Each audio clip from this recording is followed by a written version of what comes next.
Selamat siang Pak Yosep dan teman-teman yang saya hormati. Kami dari kelompok 3 akan mempresentasikan materi siklus produksi.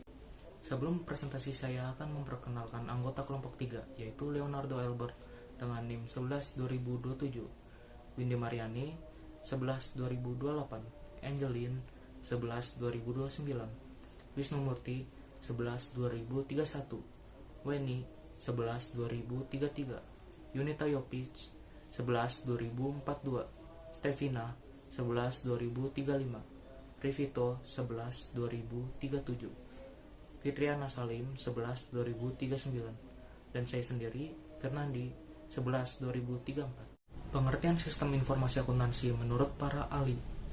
Sistem informasi akuntansi menurut Romney dan Steinberg, yaitu sistem informasi akuntansi adalah suatu rangkaian yang terdiri dari beberapa komponen, yaitu orang-orang, prosedur-prosedur data software, dan infrastruktur teknologi yang saling berhubungan dan berinteraksi untuk mencapai suatu tujuan.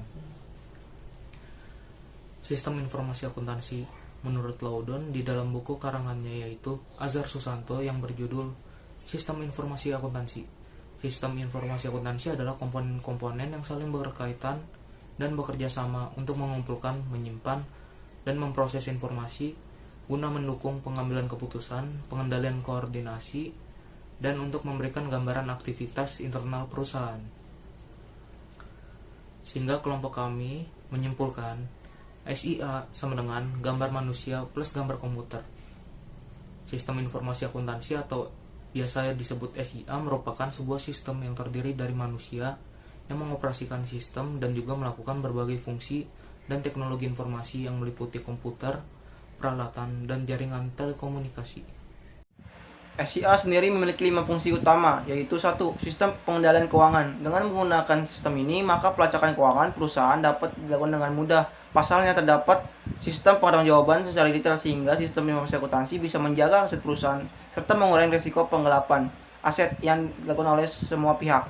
2. Sistem pengubah kumpulan data dalam bentuk informasi keuangan. Informasi tersebut merupakan laporan keuangan yang manual atau online yang dibutuhkan oleh pihak-pihak yang menjadi bagian dari perusahaan. Sistem yang membuat serta mencatat dan transaksi secara tepat dan dengan dalam jurnal. Dengan adanya sistem pencatatan dengan SIA, proses akuntansi lebih runtuh sesuai dengan tanggal dan urutan terjadinya transaksi. Proses pencatatan memiliki tujuan agar pihak yang membutuhkan lebih mudah mengecek transaksi. Apabila ada kesalahan, maka bisa dikoreksi dengan mudah serta bisa diketahui apa penyebabnya secara tepat. Yang ketiga, sistem bisa mengambil data yang dibutuhkan yang berasal dari bagian sumber dokumen. Data yang telah disimpan akan mudah diambil sebab setiap detail data telah terekam pada SIA. 4. Sistem bisa mengumpulkan segala macam data mengenai aktivitas bisnis perusahaan serta menyimpannya secara efektif serta efisien. Dengan adanya fungsi ini, SIA akan mengoptimalkan catatan perusahaan sehingga tidak ada informasi yang luput. Sistem informasi akuntansi sebagai sistem informasi memiliki 5 siklus yang saling berkaitan dalam proses bisnis. Salah satunya yang akan kita bahas hari ini yaitu siklus ketiga yang merupakan siklus produksi. Siklus produksi adalah serangkaian aktivitas bisnis dan operasi pemrosesan data terkait yang terjadi terus-menerus dan berkaitan dengan pembuatan produk. Seperti yang sudah dikatakan sebelumnya, siklus produksi ini berkaitan juga dengan 4 siklus lainnya. Berikut adalah diagram konteks siklus produksi untuk membuktikan pernyataan tersebut. Dimulai dari siklus pendapatan yang akan mengirimkan permintaan pembelian beserta dengan permintaan pelanggan kepada siklus produksi. Bagian pendapatan juga akan mengirimkan biaya overhead beserta dengan perkiraan penjualan kepada siklus produksi. Siklus produksi juga akan mengirimkan daftar kebutuhan tenaga kerja kepada siklus pendapatan, dan siklus pendapatan akan mengirimkan biaya yang diperlukan untuk tenaga kerja tersebut. Setelah itu, bagian pendapatan juga akan mengirimkan bahan baku kepada bagian produksi, dan bagian produksi akan memproduksi barang tersebut. Setelah barang sudah jadi, maka barang jadi akan dikirimkan kepada bagian pendapatan dan kemudian akan mengirimkan harga pokok penjualan kepada bagian sistem buku besar dan pelaporan. Dan juga siklus produksi akan mengirimkan laporan kepada pihak manajemen. Terdapat 4 aktivitas yang menjadi kegiatan utama dalam siklus produksi. Yang pertama adalah perancangan produk. Tujuan dari kegiatan ini adalah memenuhi permintaan dalam hal kualitas, ketahanan, dan fungsi, serta meminimalkan biaya produksi. Kegiatan ini menghasilkan 2 dokumen utama, yaitu Bill of Material yang berisi nomor bahan baku, deskripsi, dan jumlah masing-masing bahan baku. Lalu ada daftar operasi yang berisi list kebutuhan tenaga kerja, mesin, dan urutan proses produksi yang diperlukan. Lalu yang kedua adalah perencanaan dan penjadwalan. Tujuan dari kegiatan ini adalah merencanakan agar permintaan dapat terpenuhi dengan efisien, serta mengurangi risiko barang menumpuk di gudang. Metode yang digunakan ada 2, yaitu sumber daya produksi atau MRP2, dan metode just in time. Lalu yang ketiga adalah proses operasi produksi. Tujuan dari kegiatan ini adalah memproduksi barang sesuai dengan dokumen dan ketentuan yang telah disepakati sebelumnya. Yang keempat adalah akuntansi biaya. Tujuan dari kegiatan ini adalah memberikan perhitungan HPP dan biaya lainnya kepada divisi terkait, untuk selanjutnya dilakukan perhitungan harga jual. Lalu selanjutnya kita akan melihat bagaimana implementasi sistem informasi akuntansi ini ke dalam industri PT Sinar Sosro. Memahami lebih jauh lagi mengenai siklus produksi, mari kita lihat implementasi sistem informasi akuntansi dalam salah satu perusahaan di Indonesia, yaitu PT Sinar Sosro.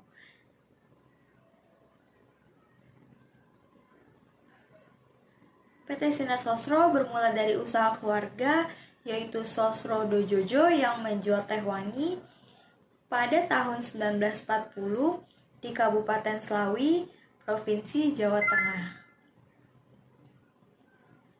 Setelah 25 tahun menjual teh wangi, keluarga Sosro Dojojo mulai mengembangkan bisnisnya pada 17 Juli 1974. Akhirnya PT Sinar Sosro dibangun di ujung Menteng, Bekasi dan menjadi pabrik teh siap minum dalam kemasan botol pertama di Indonesia dan di dunia. Sampai saat ini PT Sinar Sosro sudah mempunyai 12 pabrik yang tersebar di seluruh Indonesia, yakni di Medan, Palembang, Jakarta, Tambun, Cibitung, Ungaran, Gresik, Mojokerto, dan Gianyar. PT Sinar Sosro memiliki struktur organisasi yang dipimpin oleh Direktur Operasi yang dibantu juga oleh Wakil Direktur Operasi. Lalu di bawahnya terdapat Deputi Wakil Direktur Operasi yang berhubungan langsung dengan General Manager yang dibantu dengan Sekretaris.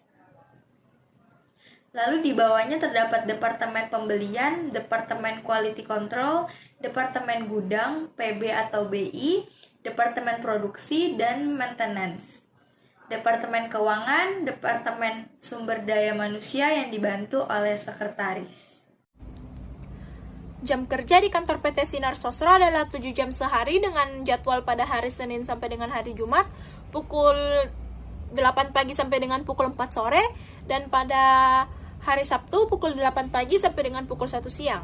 Sementara itu, pada karyawan bagian produksi, analisis kimia, satpam, tugas pengelola limbah cair, inspektor, gudang, forklift, dan penjaringan dimulai dari hari Senin sampai dengan hari Minggu dengan sistem shift sebagai berikut.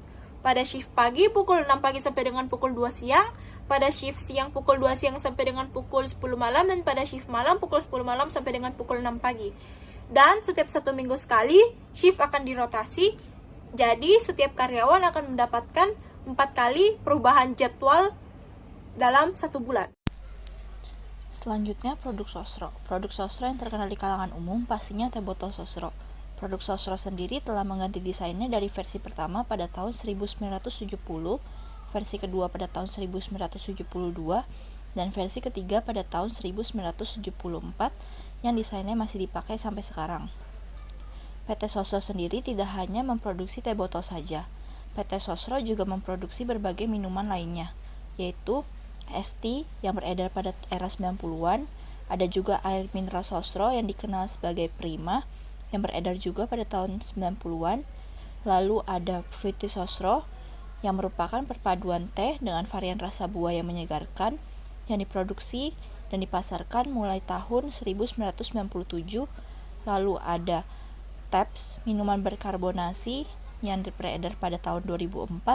Lalu ada produk jus buah yaitu Country Choice yang beredar pada tahun 2008. Itulah produk-produk yang ada pada PT Sosro. Penjualan produk teh botol Sosro menggunakan metode FIFO, yaitu First Expired First Out, yang serupa dengan metode FIFO. Produk dengan masa expired yang terlebih dahulu akan ditempatkan pada rak bagian terdepan agar dapat dikeluarkan terlebih dahulu juga. Berikut adalah flowchart PT Sinar Sosro pada siklus produksi.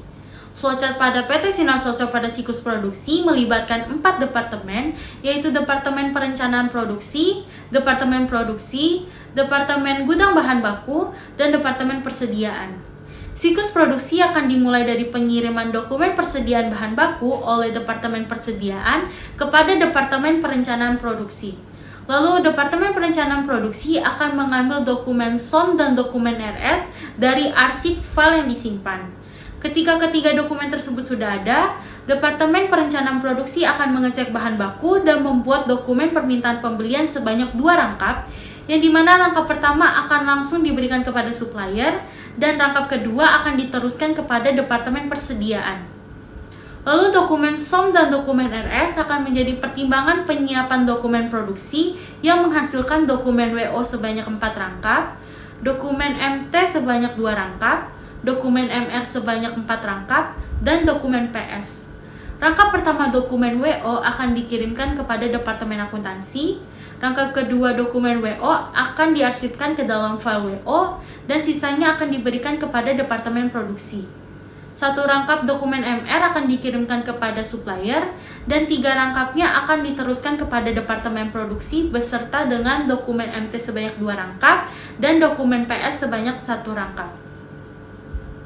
Lalu pada proses produksi yang dilakukan oleh Departemen Produksi akan dihasilkan dokumen lanjutan dari Departemen Perencanaan Produksi, yaitu dokumen MT sebanyak 2 rangkap, dokumen PS, dokumen WO sebanyak 2 rangkap, dan dokumen MR sebanyak 3 rangkap. Lalu proses produksi juga menghasilkan dokumen baru, yaitu dokumen MS sebanyak 2 rangkap, dokumen TC gaji, dan dokumen JTT. 1 rangkap dokumen MT dan dokumen JTT akan diberikan kepada Departemen Akuntansi, dan 1 rangkap sisa dokumen MT dan dokumen PS akan dijadikan arsip di file WO. Lalu 1 rangkap dokumen WO akan diberikan kepada Departemen Personalia, dan sisanya akan diteruskan kepada Departemen Gudang Bahan Baku. 2 rangkap dokumen MR dan 1 rangkap dokumen MS akan dijadikan satu tempat dan dikirimkan kepada Departemen Gudang Bahan Baku. Dan 1 rangkap dokumen MS akan dijadikan satu oleh Departemen Gudang Bahan Baku dengan dokumen EM. Dokumen-dokumen yang sudah dijadikan satu akan menjadi resep pengumpulan bahan baku oleh Departemen Gudang Bahan Baku. Masing-masing 1 rangkap dokumen material rilis, dokumen material stok, dan dokumen exception material akan diteruskan kepada Departemen Persediaan. Dokumen material rilis dan dokumen exception material sisanya akan dijadikan arsip oleh Departemen Gudang Bahan Baku. Setelah Departemen Persediaan menerima dokumen yang dikirimkan, maka Departemen Persediaan akan mengupdate persediaan dan menghasilkan 2 rangkap dokumen material list dan dokumen exception material disimpan ke Departemen Persediaan. Lalu mengupdate persediaan dengan menginput persediaan bahan baku yang menghasilkan dokumen journal voucher. Lalu masing-masing 1 rangkap dokumen purchase sales dan dokumen work order akan dijadikan arsip oleh Departemen Persediaan. Dokumen work order juga dijadikan penyusunan input persediaan barang jadi yang menghasilkan dokumen journal voucher. Setelah itu, kedua dokumen journal voucher yang diterbitkan akan diberikan kepada Departemen Buku Besar. Dan tahap ini akan mengakhiri siklus produksi dari PT Sinar Sosro. Setelah kita mengetahui siklus produksi PT Sinar Sosro, berikut adalah beberapa ancaman yang dihadapi oleh PT Sinar Sosro dalam melakukan aktivitas siklus produksinya. Yang pertama, proses perencanaan produk. Pada proses ini, telah 3 kali dalam periode yang berdekatan, PT Sinar Sosro mengubah desain produknya. Perubahannya juga bukan perubahan drastis. Namun, sebaiknya sebelum mengubah desain, harus ada pertimbangan yang matang. Jadi desain tidak berubah-ubah, yang menyebabkan krisis identitas pada produk tersebut. sehingga produk tidak dapat dikenal dengan mudah oleh masyarakat. Yang kedua, perencanaan dan penjadwalan. Shift kerja karyawan yang berhubungan langsung dengan proses produksi bisa dikatakan 24 jam, yang artinya proses produksi yang dilakukan PT Sinar Sosro tanpa henti dilakukan. Pada penyusunannya, produk PT Sinar Sosro masih menggunakan forklift yang disusun manual oleh karyawan, dan juga pencatatan penyusunan masih menggunakan lembar kertas. Hal ini akan berdampak sangat fatal bagi kelangsungan proses setelah produksi, dikarenakan barang akan menumpuk dan harus menunggu pekerja untuk memindahkan produk dengan jumlah yang cukup banyak.